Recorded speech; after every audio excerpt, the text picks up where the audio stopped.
North Korea considers in a recent Twitter comment from President Donald Trump to effectively be a declaration of war against Pyongyang. As such, the Kim regime says that it will retaliate, potentially even engaging U.S. Air Force bombers flying around the Korean peninsula over international waters. The whole world should clearly remember it was the U.S. who first declared war on our country, North Korean Foreign Minister Ri Yong-ho told reporters in New York.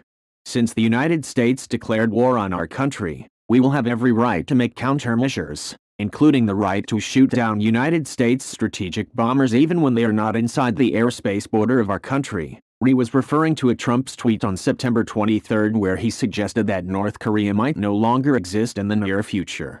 Just heard Foreign Minister of North Korea speak at UN. If he echoes thoughts of Little Rocket Man, they won't be around much longer, Trump said.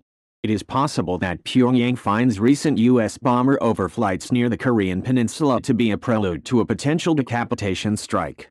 Indeed, over the weekend, the United States flew Rockwell International B-1B Lancer strategic bombers over international waters of the east coast of North Korea.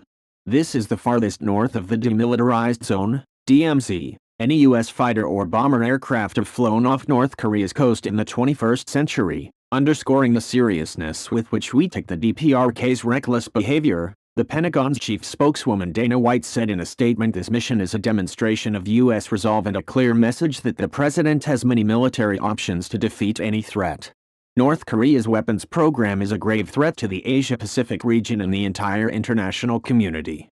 We are prepared to use the full range of military capabilities to defend the U.S. homeland and our allies. The State Department and the White House are adamant that Trump's tweet was not a declaration of war. We have not declared war on North Korea, White House spokeswoman Sarah Sanders told reporters earlier today. Frankly, the suggestion of that is absurd. Nonetheless, Trump's statements seem to have been taken seriously in Pyongyang, and there is every possibility that the Kim regime will seriously attempt to shoot down either an American bomber or potentially a reconnaissance aircraft. However, that being said, Pyongyang has limited means to do so. The North Korean Air Force only has a handful of relatively modern fighters, including the early versions of the Soviet Mikoyan MiG-29 Fulcrum and the MiG-23 Flogger that could threaten American warplanes.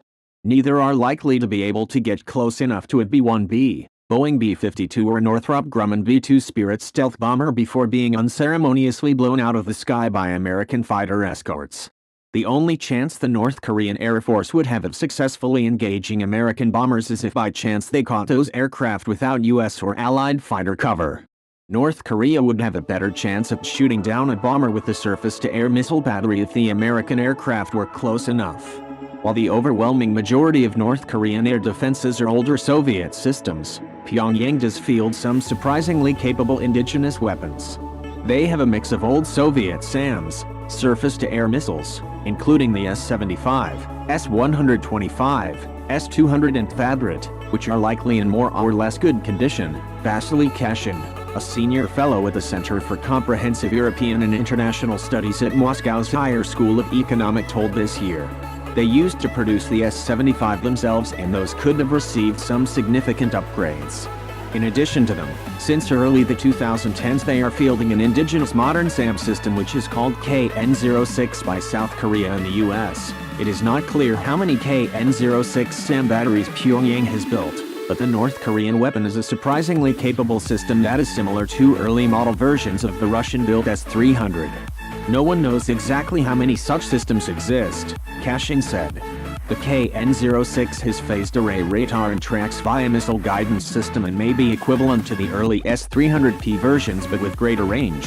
Kashin, who is a specialist on Asian matters, said that South Korean sources have written that the KN-06 has been successfully tested.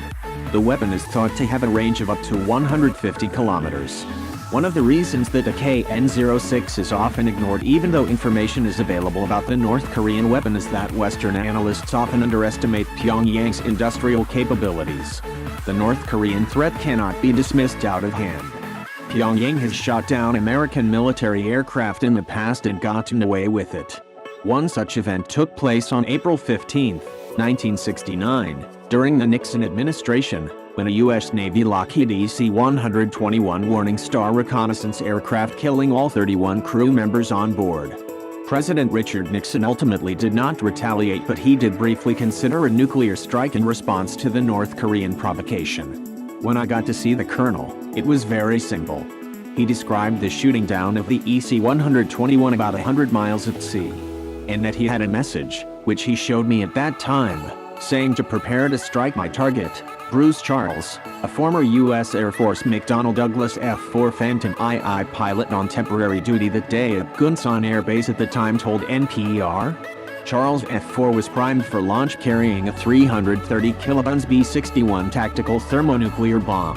The order to stand down was just about dusk, and it was not a certainty. The colonel said, "It looks like from the messages I'm getting, we will not do this today. I do not know about tomorrow." On December 18, 1994, North Korea shot down an unarmed U.S. Army O-58 Kiowa reconnaissance helicopter over the demilitarized zone, killing one pilot and capturing another. The Clinton administration, realizing that there were no good options for retaliation, chose restraint. But North Korea hasn't just attacked American aircraft in the past, it has also attacked U.S. Navy vessels. On January 23, 1968, the North Koreans seized the U.S. Navy surveillance ship USS Pueblo, killing one sailor and capturing 83 others. The ship remains in North Korean hands, but the crew was eventually released on December 23, 1968. President Lyndon B. Johnson considered a host of retaliatory measures, including a nuclear strike, but ultimately backed down. It is unclear how the current administration will react, but the situation seems to only becoming even more unstable.